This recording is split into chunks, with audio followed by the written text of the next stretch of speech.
بسم اللہ الرحمن الرحیم۔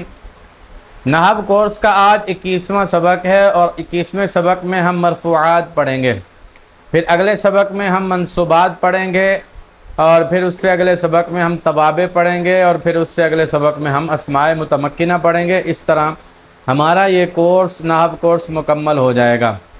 تو آج ہم نے مرفوعات پڑھنے ہیں۔ مرفوعات آپ نے 4 پہلے پڑھ لیے ہیں۔ فعل ناقص کا اسم اور خبر یہ آپ نے پڑھ لی ہے افعال ناقصہ میں، افعال عاملہ میں۔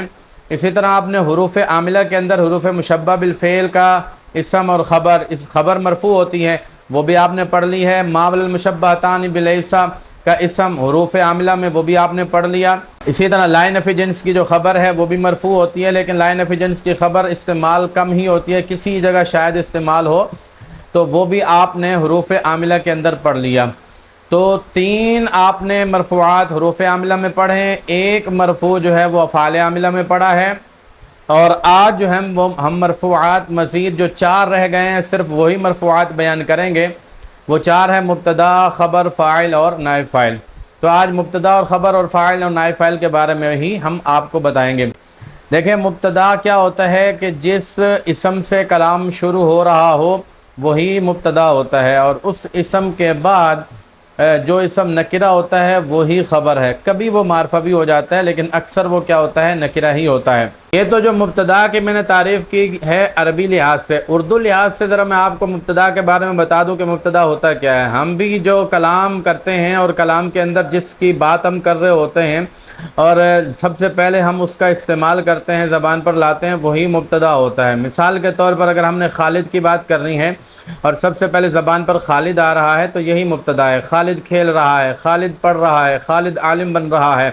یہ جو جملے ہیں ان جملوں کے اندر ہم نے کس کی بات کی ہے، خالد کی بات کی ہے، اور سب سے پہلے ہم نے اسی کا ہی ورڈ استعمال کیا، لفظ استعمال کیا، نام اس کا استعمال کیا، تو خالد مبتدا ہے۔ اب مبتدا کے بارے میں جو بات بتائی جا رہی ہے اسی کو خبر کہتے ہیں۔ جیسے خالد پڑھ رہا ہے تو خالد کے بارے میں پڑھنے کی بات بتائی جا رہی ہے تو پڑھنا کیا ہو گیا، خبر ہو گئی۔ تو اس طرح اردو میں بھی آپ کو پتہ چل جائے گا آسانی کے ساتھ مبتدا کیا ہے اور خبر کیا ہے۔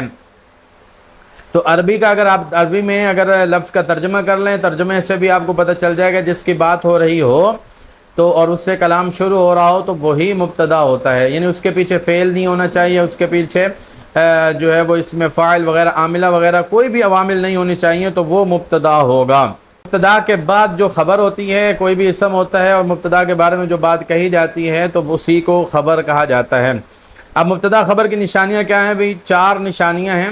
دیکھیں مبتدا اور خبر سے پہلے کوئی عامل نہیں ہوگا۔ عوامل کتنے ہیں وہ سارے آپ نے پچھلے اسباق کے اندر لیکچر میں پڑھے ہیں۔ تو مبتدا خبر سے پہلے کوئی عامل نہیں ہوگا۔ دوسری نشانی یہ ہوتی ہے کہ مبتدا معرفہ ہوتا ہے اکثر اور خبر نکرہ ہوتی ہے، یعنی کہ جب بھی کسی جگہ کلام کے اندر ایک اسم معرفہ آ جائے دوسرا نکرہ آ جائے تو عام طور پر یہی ہوتا ہے کہ وہ جو پہلے والا معرفہ ہوتا ہے وہ مبتدا ہوتا ہے اور جو دوسرے والا نکرہ ہے وہ خبر ہے۔ دونوں کو آپ نے مرفوع پڑھنا ہے، اور ترجمہ آپ نے کیسے کرنا ہے، دونوں کا ایک ساتھ ترجمہ کر کے، یعنی پہلے مبتدا کا ترجمہ کر کے پھر خبر کا ترجمہ کر کے آخر میں آپ نے ہے لگا دینا ہے۔ جیسے زید عالم، تو زید معرفہ ہے، عالم نکرہ ہے۔ اب ترجمہ زید کا زید ہی ترجمہ، عالم کا علم والا ترجمہ ہے، تو اب آپ نے زید کا بھی ترجمہ کرنا ہے، علم کا بھی ترجمہ کرنا ہے، عالم کا، اور آخر میں ہے لگا دیں، زید علم والا ہے۔ یوں آپ نے ترجمہ کرنا ہوتا ہے۔ مبتدا خبر کا ترجمہ بہت ہی آسان ہوتا ہے۔ 2 نشانی میں نے آپ کو بتا دی۔ اب تیسری نشانی ہے کہ جس کے متعلق بات کی جائے وہ مبتدا ہوتا ہے، اس کے پیچھے عوامل بھی نہیں ہونے چاہیے، اور جو بات کی جائے وہ خبر ہے۔ اور چوتھی نشانی یہ ہے کہ مبتدا اور خبر دونوں ہی مرفوع ہوتے ہیں، تو دونوں مرفوع بھی ہونے چاہیے۔ ایسا نہ ہو کہ ایک تو منصوب ہو دوسرا مرفوع ہو، تو اگر اس طرح بھی ہوگا یعنی ایک معرفہ ہے دوسرا نکرہ ہے، اور وہ جو معرفہ ہے وہ تو منصوب ہے اور جو نکرہ ہے وہ تو مجرور ہے یا وہ مرفوع ہے، تو ایسی صورت میں وہ مبتدا خبر نہیں ہوں گے۔ مبتدا خبر دونوں مرفوع ہوتے ہیں تو دونوں کو مرفوع بھی ہونا ضروری ہے۔ تو دیکھیں یہ آپ نے مبتدا کے بارے میں پڑھ لیا اور خبر کے بارے میں پڑھ لیا۔ اب ذرا دیکھیے مثال دیکھیں گے تو مثال سے آپ کو سمجھ آ جائے گی۔ الحج واجب، دیکھیں الحج اسم ہے کیونکہ الف لام ہے، اس سے پتہ چل رہا ہے کہ یہ اسم ہے اور اسی سے کلام شروع ہو رہا ہے، اس کے پیچھے کوئی بھی عامل نہیں ہے، پیچھے کوئی لفظ ہی نہیں ہے تو عامل کیسے ہوگا؟ تو یہاں سے کلام شروع ہو رہا ہے تو آپ الحج مبتدا ہو گیا اور اس کے بعد واجب نکرہ ہے کیونکہ اس پر الف لام نہیں ہے اور یہ نام بھی نہیں ہے تو یہ نکرہ ہے، تو اس کو آپ نے خبر بنا لینا ہے۔ الحج کو بھی مرفوع پڑھنا ہے، واجب کو بھی مرفوع پڑھنا ہے۔ ترجمہ کیسے کرنا ہے؟ پہلے مبتدا کا پھر خبر کا، حج واجب ہے، یوں آپ نے ترجمہ کرنا ہے بھی اس کے ساتھ لگا دینا ہوتا ہے، تو ترجمہ تو آپ کو آگے ہوگا، بڑا ہی آسان ہے، مبتدا و خبر کی پہچان بھی ہو گئی ہوگی۔ اسی طرح القران، اس سے جملہ شروع ہو رہا ہے تو یہ مبتدا ہے اور اس کے بعد افضل آ رہا ہے تو یہ خبر ہے۔ القران کا پہلے ترجمہ کرنا ہے، افضل کا بعد میں ترجمہ کرنا ہے۔ القران، قران افضل ہے ساتھ لگا دیتے ہیں۔ اسی طرح اچھا کبھی ایسا بھی ہوتا ہے کہ پہلے مبتدا ہوتا ہے اور مبتدا کے بعد جو ہے وہ جار مجرور بھی آ جاتا ہے، یہ ضروری نہیں ہے کہ مبتدا کے بعد نکرہ ہی آ جائے، جو خبر ہوتی ہے نا وہ جار مجرور کی صورت میں بھی آ سکتی ہے، تو یہ بھی صورتیں آپ مزید صورتیں وہ آپ پڑھیں گے تصحیح عبارت کورس کے اندر۔ یہاں میں نے 3 صورتیں بیان کر دی ہیں، تو اس وجہ سے اس میں مزید صورتیں اگر بیان کی گئیں تو یہ ویڈیو لمبی ہو جائے گی، یہاں پر صرف آپ کو مبتدا اور خبر کا کنسپٹ ہی سمجھانا ہے۔ دیکھیں آگے ہے انما الماء من الماء، الماء سے کلام شروع نہیں ہو رہا، آپ تو کہے گو بھائی انما سے کلام شروع ہو رہا ہے، تو بھائی ان حرف ہے، ما بھی حرف ہے، تو حرف کو کاؤنٹ نہیں کرنا ہوتا، حرف کو چھوڑ کر باقی آگے کیا ہے؟ الماء اسم ہے، تو گویا اسم الماء سے کلام شروع ہو رہا ہے، تو اس وجہ سے الماء کو آپ نے مبتدا بنانا ہے، اور آگے من الماء جار میں جو مل کر یہ خبر ہے، تو یہاں پر جو مبتدا ہے وہ تو اسم ہے اور مبتدا اسم ہی ہوگا، دیکھیں جار مجرور مل کر کبھی مبتدا نہیں بنے گا، وہ اسم ہی ہوگا مبتدا، البتہ جو جار مجرور ہوگا وہ خبر بن سکتا ہے، تو من الماء یہاں پر جار مجرور مل کر خبر ہے۔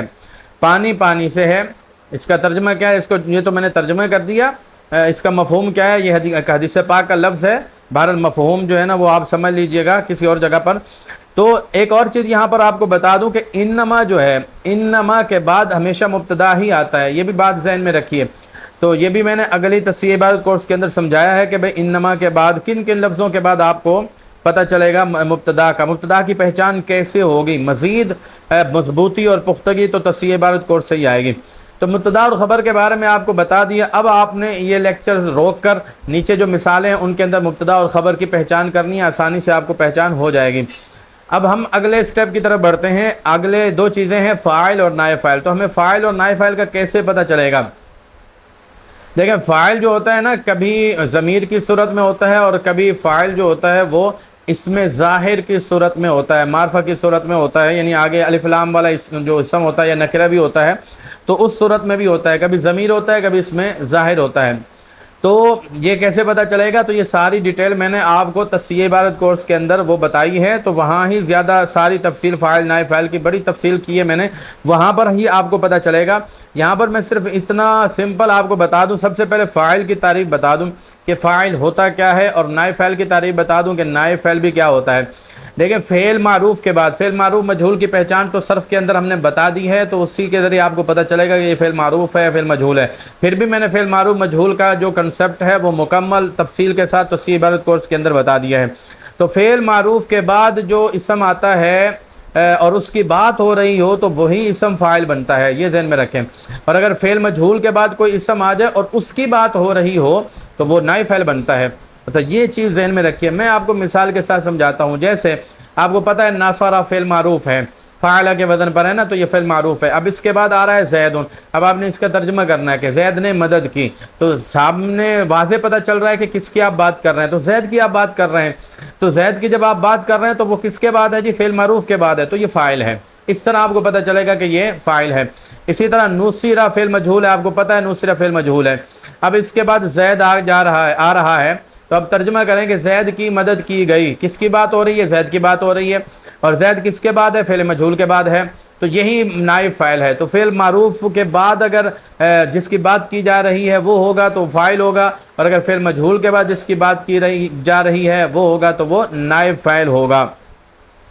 تو امید ہے یہ آپ کو پتہ چل گیا فاعل کیا ہوتا ہے اور نائب فاعل کیا ہوتا ہے۔ فاعل جس کی بات کی جا رہی ہو، جس کے متعلق کوئی فعل ذکر کیا جا رہا ہو تو اس کو فاعل کہتے ہیں، اور نائب فاعل جس کی بات کی جا رہی ہو لیکن اس کے لیے فعل مجہول کا لفظ استعمال کیا جاتا ہے۔ اب مثال دیکھیں، جاء فعل معروف ہے، ہمیں کیسے پتہ جا فعل معروف ہے؟ پہ 3 حرف ہیں، آخری حرف پر زبر ہے، پہلے حرف پر بھی زبر ہے، اسی سے پتہ چل رہا ہے کہ یہ فعل معروف ہے۔ اب اس کے بعد احدن آ رہا ہے، اگر آپ ترجمہ کریں کہ کوئی آئے تو دیکھیں کوئی کی بات احدن کی بات ہو رہی ہے، تو یہ فعل معروف کے بعد ہے تو یہ فاعل ہے۔ اسی طرح ایک اور میں پہچان بھی آپ کو بتا دوں، ایک تو میں نے جسی طرح امر فعل ہے، فاعلہ کے وزن پر ہے، اور اس کے بعد جبریل نے حکم دیا، جبریل کی بات ہو رہی ہے نا، تو جبریل فاعل ہو گیا۔ اور اسی طرح تسنو جو ہے فعل مجہول ہے، مجہول کیسے ہے ہمیں پتہ چلا، دیکھیں علامت مضارع پر ضمہ ہے اور اس میں آخری حرف سے پہلے والا حرف بھی زبر ہے، اس سے پتہ چلا یہ فعل مجہول ہے۔ اور اس کے بعد البداءۃ آ رہا ہے، ابتدا مسنون ہے، ابتدا کی بات ہو رہی ہے، تو ابتدا جو ہے البداءۃ جو ہے یہ نائب فاعل ہے کیونکہ فعل مجہول کے بعد ہے۔ تو یہ آپ کو فاعل اور نائب فاعل کا پتہ چل گیا۔ میں ایک اور مثال آپ کو دے دوں، ایک اور چیز نقطہ پوائنٹ آپ کو بتا رہا ہوں، اور وہ یہ ہے کہ دیکھیں آمرا فعل ہے، فعل کے بعد جب ضمیر لگ جاتی ہے نا، ہو ہما ہم ہا ہما ہن کا کما کم کی کبا کننا، یہ ضمیر لگ جاتی ہے اور یہ ضمیریں آپ نے پیچھے پڑھ لی ہیں۔ جب یہ فعل کے ساتھ ضمیر ہوگی تو فعل کو آپ نے معروف پڑھنا ہے، یہ چیز ذہن میں رکھیں، فعل کو معروف پڑھنا ہے۔ اور دوسری چیز یہ ذہن میں رکھیں کہ اس کے بعد ضمیر کے بعد جو اسم آ رہا ہوگا وہ فاعل ہوگا۔ یہ بھی میں نے یہاں پر صورت بتا دی ہیں، 2 صورتیں میں نے آپ کو بتا دی ہیں۔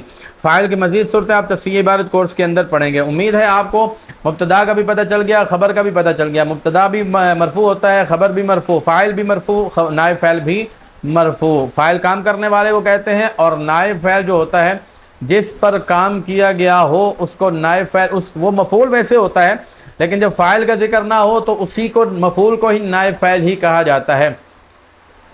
مثال کے طور پر کتاب ہے، قرآن ہے، اب قرآن جو پڑھنے والا ہے وہ فاعل ہو گیا، ٹھیک ہے، اگر پڑھنے والے کا ذکر ہوگا تو وہ فاعل بن جائے گا، اور اگر پڑھنے والے کا ذکر نہیں ہوگا، جیسے زید نے قرآن پڑھا تو کس نے پڑھا ہے؟ جی زید نے، پڑھنے والے کا ذکر ہوا نا تو زید فاعل ہے، تو جو قرآن ہوگا وہ مفعول بھی ہوگا۔ اور اگر آپ پڑھنے والے کا ذکر ہٹا دو گے اور پڑھنے والے کا لفظ ذکر ہی درمیان سے مٹا دو گے، ختم کر دو گے اور کہو گے کہ قرآن پڑھا گیا، تو آپ نے صرف قرآن کی بات کی ہے، یہ نہیں بتایا کہ کس نے پڑھا ہے، پڑھنے والے کا نام ہی نہیں لیا آپ نے۔ تو اب جو قرآن ہوگا نائب فاعل ہوگا، تو وہ مفعول بھی ہی ہوتا ہے، جو مفعول بھی ہوتا ہے وہی نائب فاعل ہوتا ہے، اور نائب فاعل ہی مفعول بھی ہی ہوتا ہے، تو یہ ذہن میں رکھیں۔ لیکن فرق کیا ہے تو یہ میں نے آپ کو سمجھا دیا فاعل میں اور نائب فاعل کے اندر۔ اللہ تعالیٰ سے دعا ہے کہ ہم سب کو دین کی سربلندی کے لیے علم نافع حاصل کرنے کی توفیق عطا فرمائے۔